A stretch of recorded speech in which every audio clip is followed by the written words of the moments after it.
You're listening to a 3CR podcast created in the studios of independent community radio station 3CR in Melbourne, Australia. For more information, go to allthews.3cr.org.au. Evil minds that plot destruction,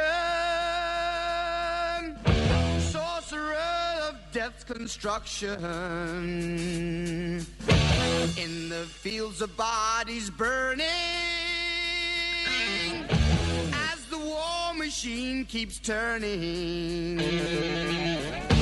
Death and hatred to mankind,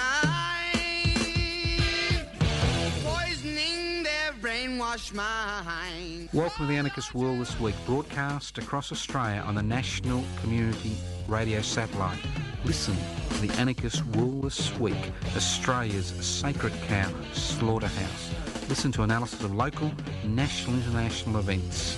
Listen to analysis you'll never hear anywhere else.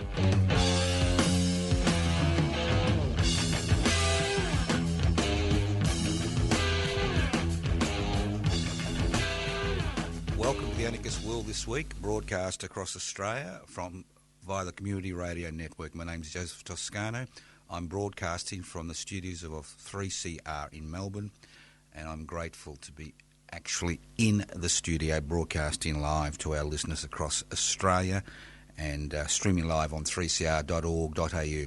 This program is podcast. You can access the podcast by going to 3cr.org.au. Just a few little things before we get stuck into the program, just to remind you that this is a station appeal month for station 3CR in Melbourne, and we're asking people to assist us to keep broadcasting 24 hours a day, 7 days a week, 365 days a year, 366 days during a leap year. In order to keep broadcasting, we haven't been able to hold our yearly radio fund, which we usually held in June, to raise money. So we do need your cash, that's right, or your credit card details, in order to keep broadcasting for another 40 years. Now, there is a flip side to this. There's a really good flip side to this. If you are still working, you can obtain a legal, legitimate tax deduction if you donate by the 30th of June this year, a legal, legitimate tax deduction for donating to Community Radio 3CR. So I encourage you to donate. You can donate in many ways. You can go to 3cr.org.au/donate.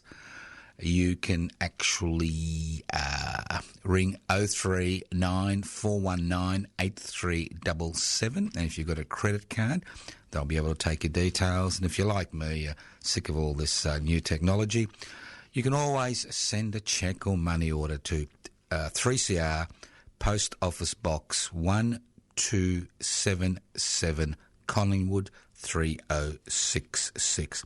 Don't forget, this program is podcast, and you can access the podcast by going to 3cr.org.au. Now, a few little community announcements, well, a few little local announcements, mainly for people in Victoria, but if you, by some chance, want to come down here to Melbourne, well, you can take part.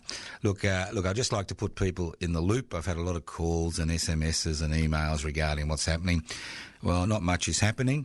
Apart from our Facebook pages, web pages, YouTube presentations, we currently, for concern of our own supporters and concern of the wider community, especially with the spike in COVID-19 cases in Victoria, or basically Melbourne, we've decided that we will wait. So the Wednesday Action Group has suspended all activities till the end of the year. Most of the members of the Wednesday Action Group are elderly. Many are sick, and a number have died over the last few years. They've been active for 21 years around the streets of Melbourne, so whether we're able to resuscitate the group next year or not, we don't know, but at this stage it seems pointless going out onto empty streets. As far as the Public Housing Everybody's Business campaign, the vigils on the steps of the Victorian Parliament House, we've decided to put it back another month to August, until the current spike in COVID-19 cases decreases. There's really no point in putting our members and supporters and the community at risk. We all know the importance of public housing, especially the government and I may talk about that later in the program. Now, I do have some good news. The West Papuan Rent Collective is still alive and well. We still need, obviously, money to pay the rent for the West Papuan activists in Australia. And the Rent Collective is the organisation that actually raises the rent. We are short of at least 15 members. We're still struggling to get enough members to join the West Papuan Rent Collective.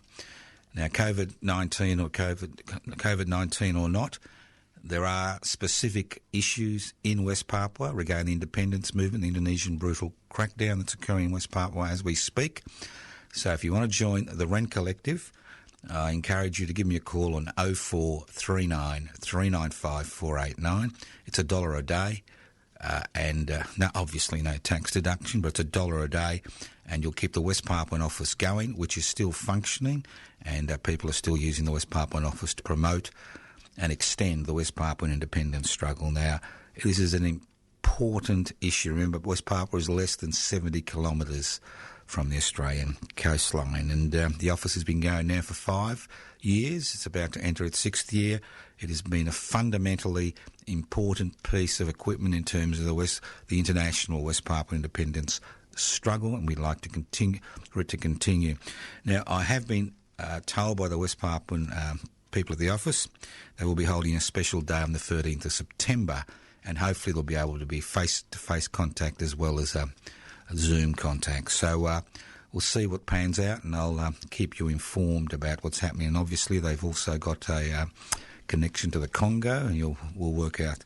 I'll tell you why later on, but it's quite interesting. I received the information in the last 24 hours, so I think it's a great way, but I'll explain more about that next year. But currently, we do need support for the West Papuan Rent Collective.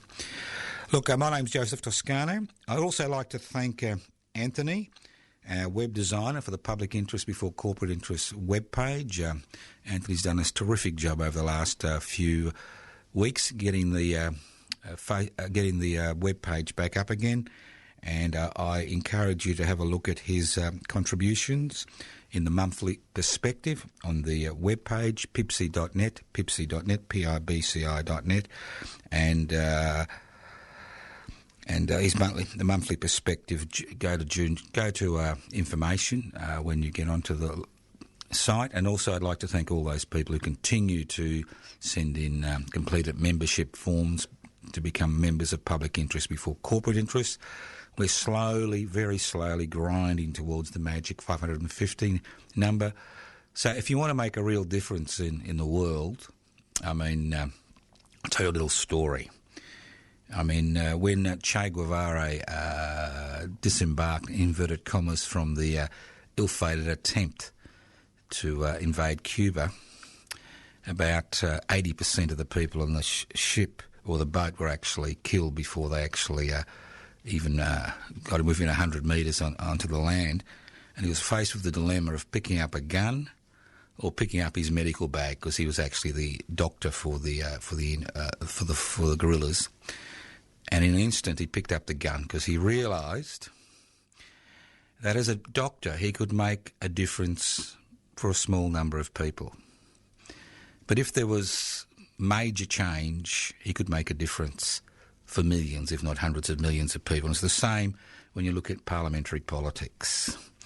In Australia, we live in a parliamentary democracy.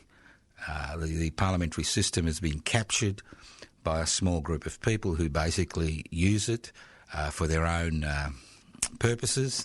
And we've seen that powerful forces in this country basically have used Parliament, federal Parliament and state parliaments, as basically puppet theatres where they pull the strings of their puppets to ensure that legislation is passed to always benefit them. So, you can work in an extra parliamentary fashion, and you can work in the system. And Public Interest Before Corporate Interest was designed to actually bring a new voice to that parliamentary action. We need 550 members to register as a political party. Whether we make a difference or not, who knows, but at least we are making the effort. So if you want to join, go to pibci.net, download the application form. Haven't got access to a computer? Don't worry, you can always Write to me at Post Office Box 20, Parkville 3052, and I'll send you out an application form. Or you can always ring on 0439 395 489.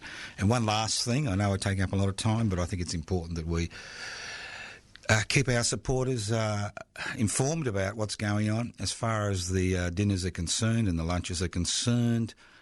Once the situation improves in Victoria and our restaurants are allowed to have 50 people in at the one time, we will reopen the lunches anyway. But again, we're just waiting to put a lid on the current spike in COVID-19 cases, especially in Melbourne. Listen to the Anarchist World This Week, broadcast across Australia via the Community Radio Network. My name's Joseph Toscano, and I'm hosting today's program. Now, the big news today is not just COVID-19 spike in Melbourne, but the big news has been about Mr. Dyson Hayden, a former High Court judge. And it's interesting to see how a lot of people seem not to be joining the dots. Now, Mr. Hayden was appointed by John Howard to the High Court, because let's not forget, every appointment to the High Court is a political appointment. The Prime Minister of the day has the prerogative to appoint who he or she likes to the High Court. And it's a little bit of a game to try to ensure that people with your own political viewpoints appear in the High Court. Now, we all know Mr. Hayden's track record, especially during the Anti-Trade Union Royal Commission, which was called by I think it was John Howard, yeah, or was it Abbott? I've forgotten who. I think it was Abbott. And how that was used basically to destroy Mr. Shorten and in many regards destroy the Labor Party's ability to conduct a good campaign during the last election. But that's not the issue. There's eerily familiar signs in the Haywood scandal. Everybody knew about it. Remember about religious childhood sexual abuse. Those of you who are old enough, remember the jokes that used to go around the school grounds and among adults about choir boys and priests. Everybody knew. As a community, we were well aware of what was going on. And the same thing has occurred in this situation. Mr. Hayden had a reputation. And generation after generation of young female associates and people in the legal fraternity were always advised to watch out. What this demonstrates is what we as anarchists have been against since time immemorial: hierarchy. What it demonstrates is that power corrupts, and absolute power corrupts absolutely. And whether it's medicine, whether it's law, whether it's religious institutions, whether it's politics, what gives people the ability to destroy other people's lives and enrich themselves at the expense of other people, whether it's financially or through sexual gratification or through, pushing their own barrow, is the ability not to be scrutinised. Now, everybody in the legal fraternity, including judges, associates, High Court judges, they knew. It was common knowledge about Dyson Hayden's behaviour as far as young women was concerned. Common knowledge. But in a hierarchical institution where you join at the bottom of the pecking order, in order for you to be successful, you need to not complain. And I learnt this a long, long, long time ago in 1976 when, as an intern at the Royal Brisbane Hospital in Queensland, I made a number of complaints regarding the behaviour. Me and another doctor made a number of complaints about the behaviour of senior surgeons in that hospital. And not only were we ostracised, we were banned from ever being employed by the state government in that state, by the Bjelke-Petersen regime. And this is the same situation in many regards. It's about inequalities of power, it's about hierarchy, it's about not having institutional structures where people who don't have power, whose very existence and very career and career prospects rely on them not opening their mouths and taking that abuse, whether it's a verbal abuse, whether it's sexual abuse, whether it's financial abuse, and the list goes on and on. So these things highlight to me how important anarchism is, because anarchism is defined very simply. It's about creating a society without rulers, not without leaders, without rulers. Rulers have power, able to exercise power for billions of people, as we see in the case of, the Chinese leader, the American leader, the Brazilian leader, and the list goes on, and many of the CEOs and major corporations on the planet. They are able to exercise power because of inequalities in power and wealth. And the anarchist struggle, as I keep saying over the decades, is a struggle to break down hierarchy, share power, hold wealth in common, and use it for the common good. So this is not an unusual situation in our society or anywhere in the world, where we see hierarchy as the very enemy of freedom and autonomy and self-management and the ability to create a new society.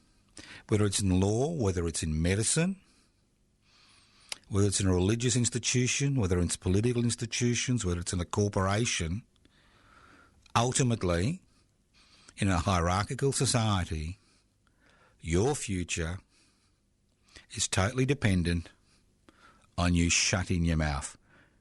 And that's why I find it incredible to see the High Court Chief Justice come out as if to say, we never knew about this.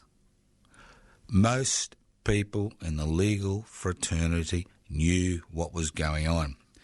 Because of fear in terms of their careers, this type of behaviour by a senior judicial figure who has the highest honour that can be bestowed on a human being in Australia, this type of behaviour continued, as we saw with religious leaders and religious people across the nation over decades as far as childhood sexual abuse is concerned.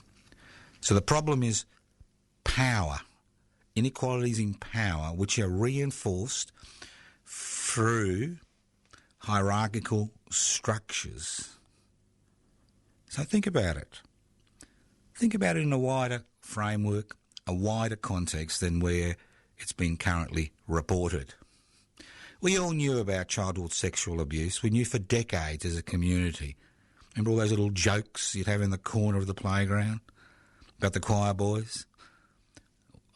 The legal fraternity knows who the predators are in their ranks, and the medical fraternity and the political fraternity, and it goes on and on.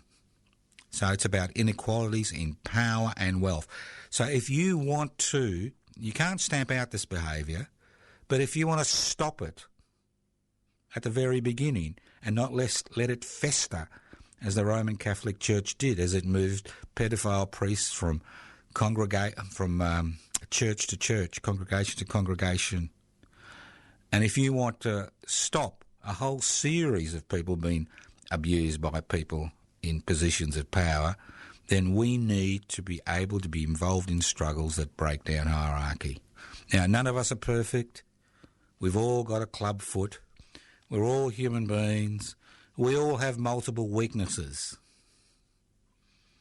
And this is when I say to people say that anarchists are unrealistic, that we rely on the goodness of human nature. We do not rely on the goodness of human nature. We know every individual, as we've seen historically and as we see in our own lives, is capable of some of the most extreme, violent, revolting actions. It is part of our makeup.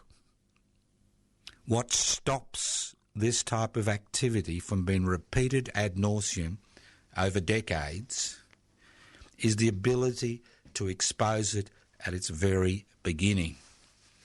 And that involves breaking down hierarchy, redistributing power.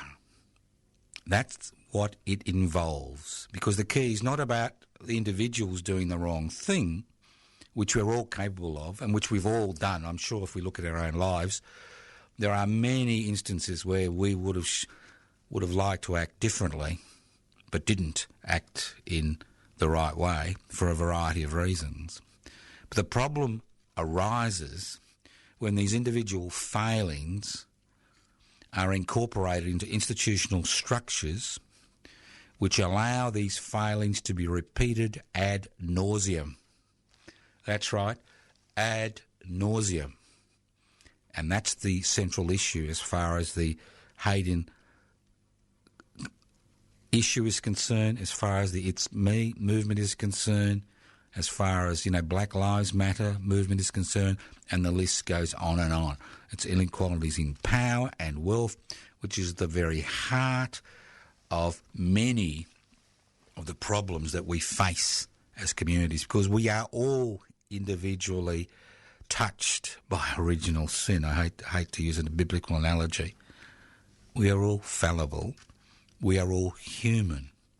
But when institutional structures are created which allow that fallibility and our very humanity to be repeated over and over and over again and protected over decades, then we have a situation, as we've seen, with the many religious orders in this country, as we've seen in many corporations in this country, as we see in many workplaces, as we see in the legal fraternity and the medical fraternity.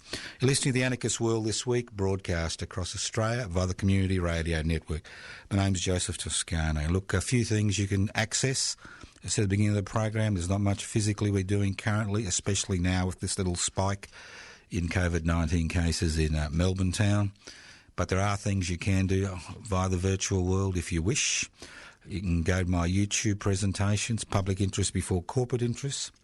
You can go to the Public Interest Before Corporate Interests webpage, pipsy.net, run by our web designer Anthony, and have a look at that. You can download the application form and join Public Interest Before Corporate Interests. You can podcast this program. The program is... you can access the podcast, access the podcast.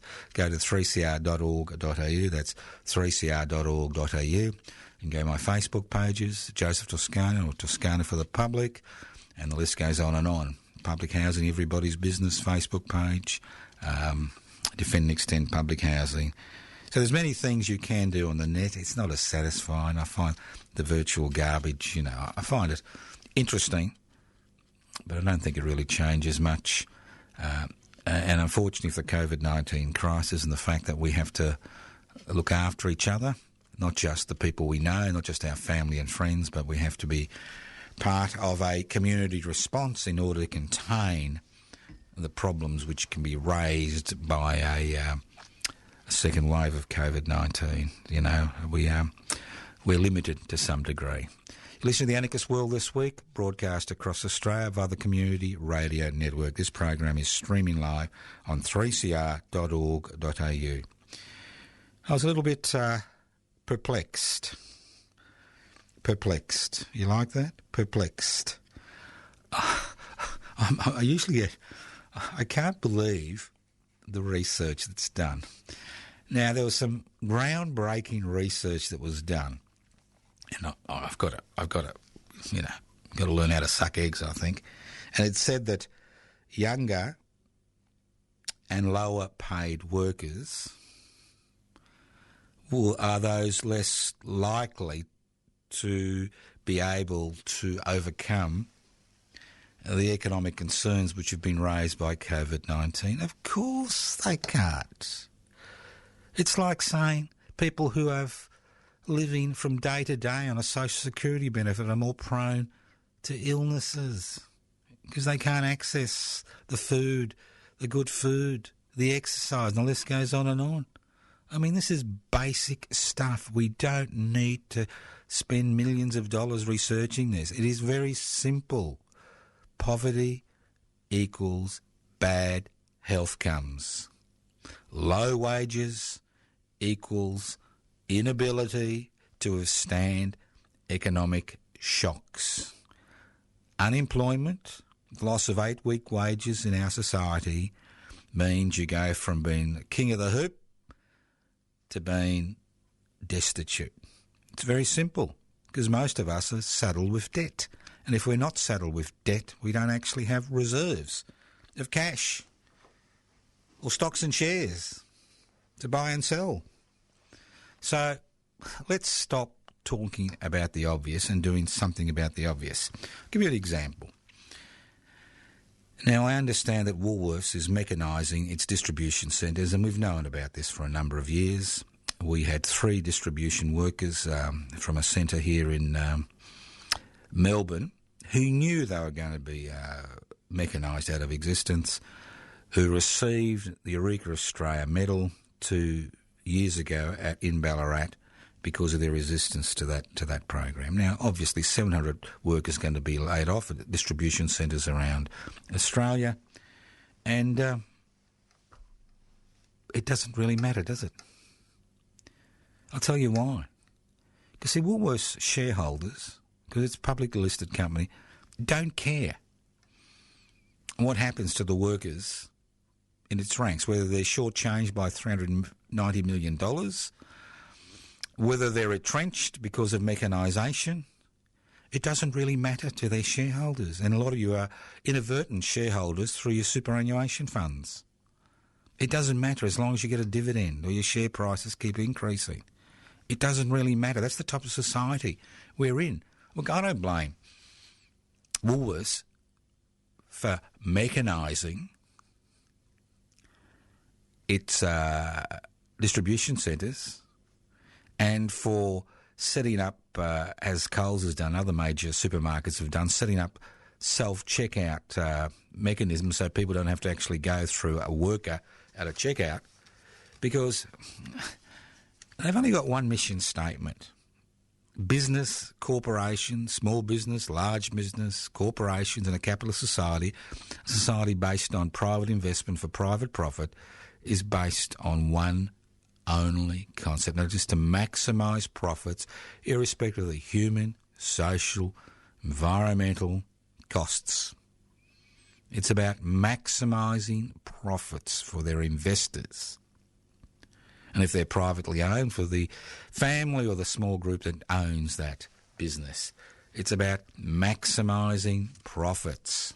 And if that means mechanisation, well, so be it. That is the nature of capitalism. It is the nature of corporate capitalism. That does not mean that we as a people and governments cannot address that issue that mechanisation will create, where we have a surplus labour force, which in plain English means is we do not need everybody in society to be in the wage system or being paid employment in order to make a profit. So what do? That's where the concept of a universal basic income comes in. That's what a universal basic income is about. It's not about just providing a safety net in times of crisis like the COVID-19 economic crisis, but it's a mechanism of ensuring that we break the nexus between being a wage earner and existence in a capitalist society. And a universal basic income is there to ensure that every individual in that country, in that nation state that has a universal basic income, is able to live a reasonable life. A life free of the concerns of poverty. A life free of the concerns that face the 33% of Australians who rely on social security benefits to survive and government regulation to make them jump through hoops. That's what it's about. That's what a universal basic income is about. Unfortunately, how do you finance a universal basic income? That is the key question. I mean, societies that have had universal basic incomes, like the Roman society 2,000 years ago had a universal basic income for plebeians, they did it through slavery. So we're not talking about the reintroduction of slavery, but what we are talking about is a change in the taxation system in order to ensure that we can fund a universal basic income for every Australian resident and citizen. And you can do that in a number of ways. And all it takes, it doesn't take blood in the streets or a revolution or the reintroduction of the guillotine for the ruling classes. All it takes is simple legislation through both houses of federal parliament. One way of raising anywhere between $50 to $60 billion a year is by introducing a 1% stock market turnover tax. Because of the full computerisation of stock markets around the world, it'd be very easy. Every time a share or stock is bought or sold, 1% flows directly to the Treasury.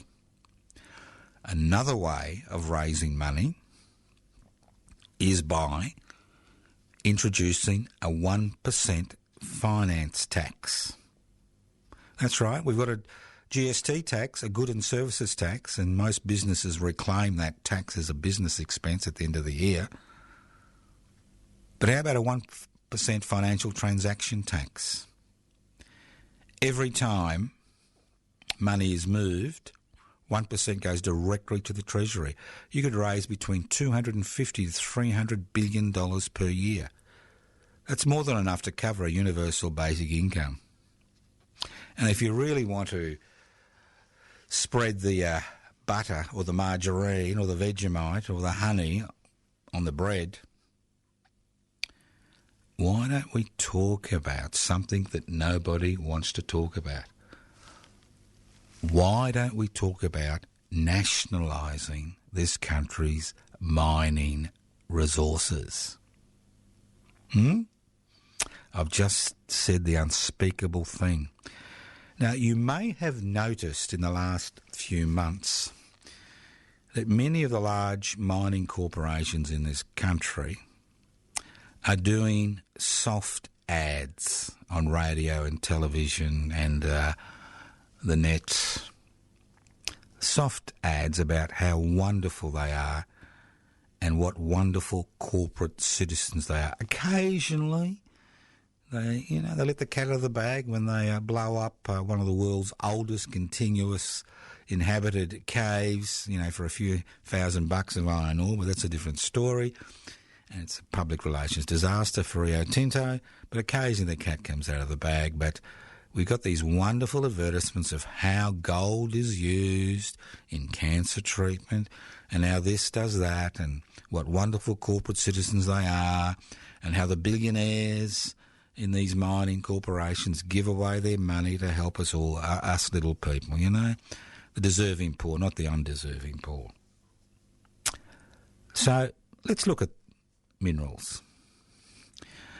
Minerals account for about 40% of our export revenue and employ about 2% of the population.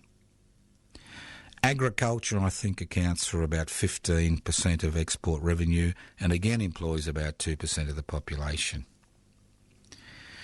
At least with agriculture, people are actually putting a bit of effort into growing things and creating things out of nothing. But as far as mining resources are concerned, whether it's gold, whether it's iron ore, whether it's zinc, whether it's rare metals, whether it's bauxite, whether it's coal, and the list goes on and on, whether it's uranium, the list goes on and on. We are an exceptionally resource-rich country with 25 million people living on a continent.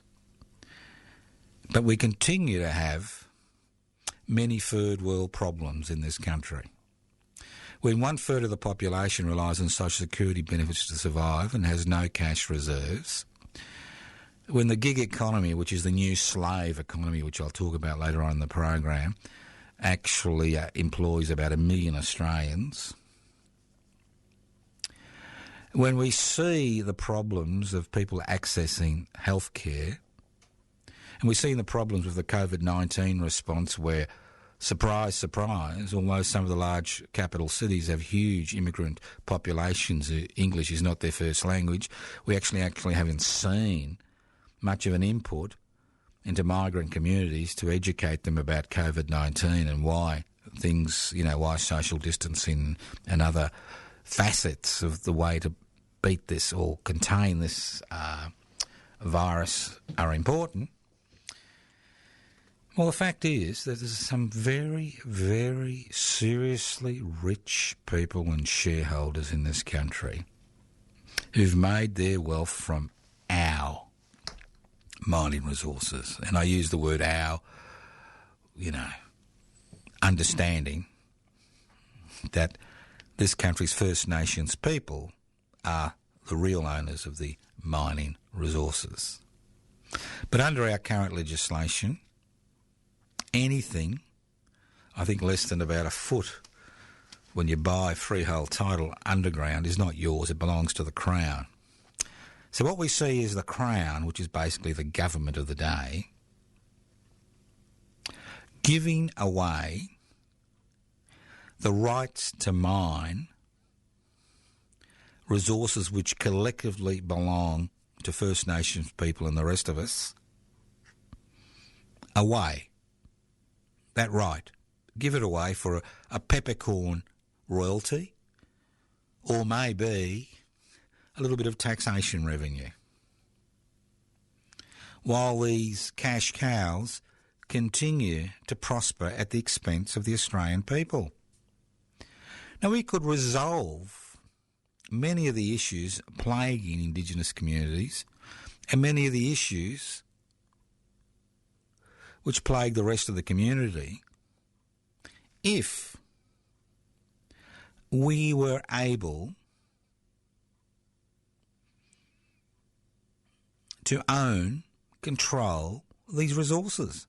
We could all even use that ownership and control to assist us in grappling with the issues of climate change and coal production and fossil fuels, and the list goes on and on. But we, unlike many countries in the world, continue to give carte blanche to multinational corporations, irrespective of whether they're Australian owned or not, to exploit these minerals, hoping that occasionally they'll brush a few coins off the corporate table in our direction, away from their shareholders' direction. It's extraordinary. Just extraordinary. It's a little bit like you're living in poverty, but in the backyard there's all this gold, and if you mined this gold you wouldn't be living in poverty, but you allow your neighbour who's living in a 20-storey luxury mansion with a butler, or 5 or 6 butlers obviously. If you've got 20 stories you'll need 5 or 6 butlers easily, as well as a lift, to mine that gold on your behalf. Just an extraordinary situation. Even Nigeria, a corrupt country, corrupt to the hilt, 50% of revenue made by the oil corporations and other mining corporations actually goes to the government of the day. Now, obviously, a lot of that money disappears before it reaches the people, but that's in place. And look at the situation in Norway, where I think about 90% of the profits go into their sovereign fund or their wealth fund or their future fund, whatever they call it. Extraordinary situation. But we give people the right to take what is ours and what belongs to First Nations people and use it to enrich themselves, and hopefully at the end of the day we get a bit of a few crumbs brushed off the corporate table in our direction, and when they fall on the ground we fight amongst ourselves to get hold of those crumbs. Extraordinary. Who do they think they are? Well, maybe they think we're fools. Maybe we are fools. And I find it interesting, as I said before at the beginning of this little segment, that they're beginning to advertise, because I think they're beginning to understand that Australians are getting a little bit angry, a little bit pissed off the fact that they're paying huge prices for gas while they're not paying any tax at all and exporting gas for a fraction to the rest of the country. And they get a bit pissed off when they see all these mining billionaires, strut their stuff, talk about, lowering wages and mechanising, and the list goes on, and reducing wages and getting rid of conditions because things are so tough for them when they're making record profits. So maybe this is the new battleground, or this should be the new battleground. The fact that our resources should be used for our benefit, not the benefit of transnational corporations. It doesn't really matter if they're owned by Australian shareholders or not, because at the end of the day, it doesn't matter who's got their foot on your neck. The fact that their foot is on your neck or their knee is on your neck is the issue. You're listening to the Anarchist World This Week, broadcast across Australia via the Community Radio Network. This program is streaming live on 3cr.org.au. That's 3cr.org.au.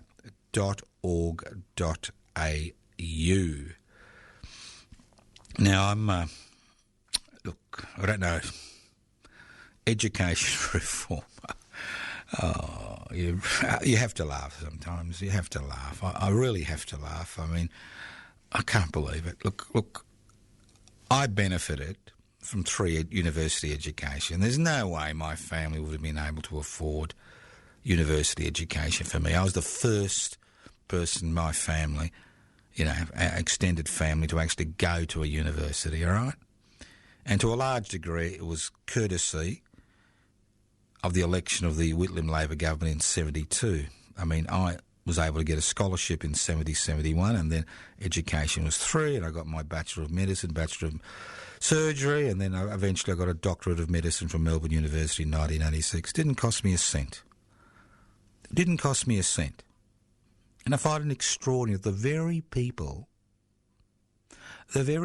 who benefited from a free tertiary education system are now the very people that are actually trying to destroy the education system, but more importantly, the very people that are sending out tens of thousands, if not hundreds of thousands of university graduates with a ball and chain on their ankle called a HEX debt.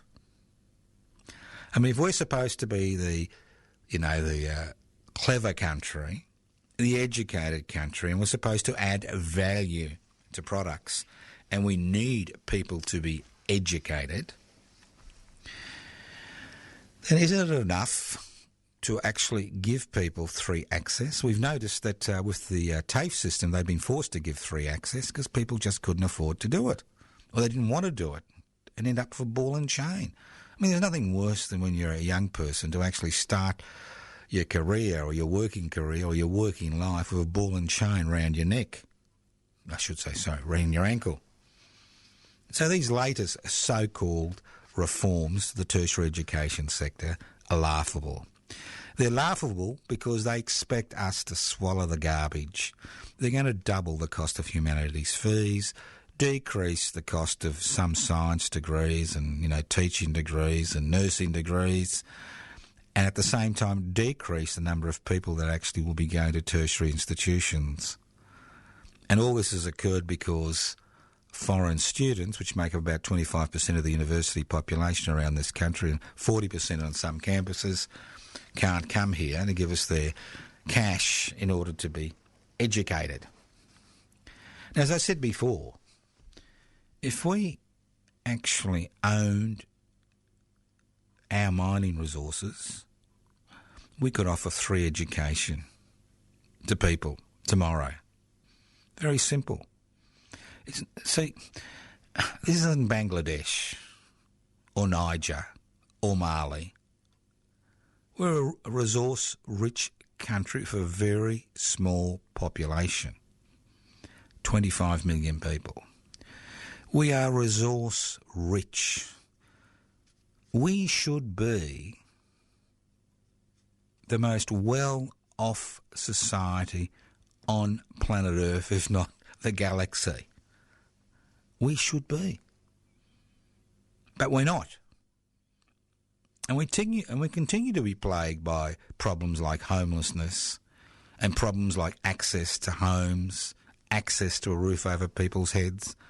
And nothing has highlighted this more than the COVID-19 crisis, and nothing will highlight this more than what will happen when the cliff occurs in September, the economic cliff, when JobSeeker will be wound back to its, starvation wages, and JobKeeper will disappear for most of the population. And businesses which have been kept afloat for government money will collapse. They call them zombie businesses. Will collapse. But nothing like this should happen. We should have a universal basic income. We should have a free tertiary education sector. We should have an extensive public housing sector where every Australian can be housed for 25% of their income if they wish to be housed in public housing. Anybody who can't afford to enter the private housing market should be able to access public housing, not in 22 years' time, as we see for the Victorian waiting list, or 2 years' time if you're in a dire emergency situation, although with COVID-19 we noticed our homeless people are able to be housed in hotels overnight. Where there's a will, there's a way. I mean, we shouldn't be facing any of these problems. We are a resource-rich, educated country with 25 million people living on a continent, and we seem to have many problems which should not be an issue. And as I said before, you do it in 3 ways. Well, you can do it in 4 ways, but 1, a 1% stock market turnover tax. Ka-ching, ka-ching, ka-ching. A 1% financial transaction tax. Ka-ching, ka-ching, ka-ching. Nationalising mining resources, or increasing the revenue, legislating to increase the revenue. If they want to hold on to their private little treaties, well, and constitutionally we can't nationalise it. You can always have a referendum, see what the Australian people think, or say 70% of every dollar that's made, profit, goes to the Treasury to assist the Australian people to get a bit of public housing. And the list goes on and on. You could actually pass legislation which doesn't allow, say, large corporations or businesses with a turnover of more than 5 million to actually reclaim their goods and services tax as a tax deduction. So there are many things we can do. And instead of relying on competition between the public sector and the private sector, we could actually introduce a new tier into the economy, collectives and cooperatives. I mean, nobody gets rich in a collective and a cooperative, but at least they have long-term, stable, secure employment, unlike the new slavery system, the gig economy. If there's one thing you've noticed if you live in a major city, is the number of people on push bikes delivering shit to your door, It's increased exponentially. If there's one group that has done well out of the COVID-19 crisis. It's these platforms, the gig economy. The people who treat their employees as basically as wage slaves. Not even wage slaves, because you can't even say they earn a wage. I mean, no superannuation, no holiday pay, no sick pay, as we see the consequences of that with COVID-19 when people have got to make a decision when they're a little bit sick, whether they go to work and pay their bills or whether they stay home, for a week or two and get nothing. Then obviously a lot of people are forced by economic circumstances. I make no excuse for them, but forced by economic circumstances to work in a situation where maybe they prefer not to be working. No long service leave, no sick pay, and the list goes on and on. It's basically piecework at its very worst, the gig economy. And we have allowed that as a society to become a significant part of our economy. When a million people are involved in the gig economy, which is about 7% of the workforce involved in the gig economy, you realise we've got a huge issue. And nothing has highlighted this more than the inability of many people who've have got symptoms. Maybe they haven't got COVID-19, but have got symptoms of sickness who continue to work. So it's an extraordinary situation we find ourselves in, where we allow this type of 19th century slavery to continue. Just extraordinary. And the problem is we don't need this to happen. It shouldn't be happening. As I keep saying, resource-rich country, continent, 25 million people, a political system which is dominated by large corporations and even small corporations who ensure that the legislative agenda continues to benefit them. We've got large media outlets that do everything they can to ensure that corporations continue to dominate continue to dominate our political system, turning Parliament basically into a puppet theatre. Just extraordinary. As I keep saying, it doesn't need to occur. You've been listening to The Anarchist World this week, broadcast across Australia via the Community Radio Network from the studios of Community Radio Station 3CR in Melbourne. This is a particularly difficult financial time for a lot of people. It is a difficult financial time for the community radio stations across the country. I encourage you to support your local community radio station. If you are listening to this program via the Community Radio Network on your local community radio station, then I encourage you to support them. If you want to support Community Radio 3CR, which is the community radio station I'm gratefully broadcasting from the studios here at 3CR, one of the few people able to luxuriate in a beautiful little studio deep in the bunkers. You can do it in a number of ways. You can go to 3cr.org.au/donate. You can, if you've got a credit card, you can ring 039 419 8377. You can write cheques or money orders and send them to Post Office Box 20, Parkville 3052. Sorry. Oh, that'll come to me. No, don't send them to me. Send them to Post Office Box 1277, Collingwood 3066. Make them out to 3CR. Post Office Box 1277, Collingwood 3066. You can leave messages on 0439 395 489. 0439 395 489. You can write to me, that's right, I do answer letters at Post Office Box 20, Parkville 3052, Post Office Box 20, Parkville 3052. YouTube channel, Public Interest Before Corporate Interest. Want to join Public Interest Before Corporate Interest? Go to the webpage, PIBCI, PIBCI, download the application form. Facebook pages, Joseph Toscano for the public. You can go to Defend and Extend Public Housing, everybody's business, and the list goes on and on and on. Although the number of practical things we're able to do in the community is drastically reduced, we can still work collectively together in order to create that new world in our heart. Thank you for listening to The Anarchist World this week on your local community radio station. Listen in to The Anarchist World this week via the Community Radio Network, next week on your local community radio station. Evil minds that plot destruction, sorcerer of death's construction. An analysis you'll never hear anywhere else. Anarchist World this week. Australia's sacred cow slaughterhouse. 10 a.m. every Wednesday. Listen to the Anarchist World this week for an up-to-date analysis of local, national and international events. Poisoning their brainwashed minds. Oh, Lord, yeah.